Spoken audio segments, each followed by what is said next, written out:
There are effective COVID treatments, but not enough supply to meet the need. And now the state of Georgia is trying to get more monoclonal antibodies, a proven treatment to help people stay out of the hospital. We are hearing from 11 Alive viewers who say they simply cannot get their hands on these synthetic antibodies. Caitlin Ross joining us now. Caitlin, you talked to a family who is really frustrated about it.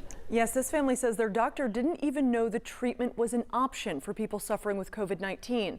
Other families say they just can't find the treatment that's been proven to work.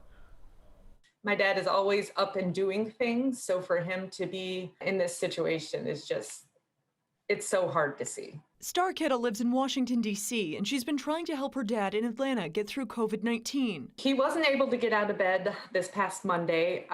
Yesterday, he drove around to a couple of treatment centers and tried to get in the door. He was trying to get the monoclonal antibody treatment, a synthetic infusion of COVID-19 antibodies that helps people fight the virus. Kidda says her dad's physician hasn't been much help. His doctor told him that they do not treat COVID patients.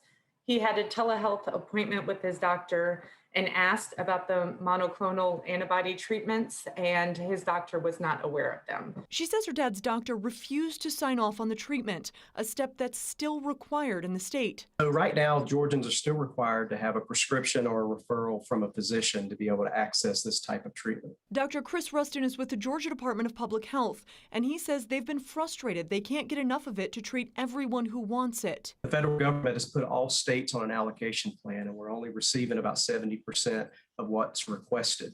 So that means there's less monoclonal antibodies for everyone across the country due to such a high demand and surge. Starr Kidda says her dad is vaccinated, but he still got sick. He found a treatment center close to his home that has monoclonal antibodies, and he still can't get the treatment. It's been extremely frustrating. The Department of Health and Human Services actually set up a website to help people find those infusion centers. It takes you through an initial screening process to see if you're eligible for the treatment, and then helps locate an infusion center that has it. But again, you have to get your doctor to sign off on it first.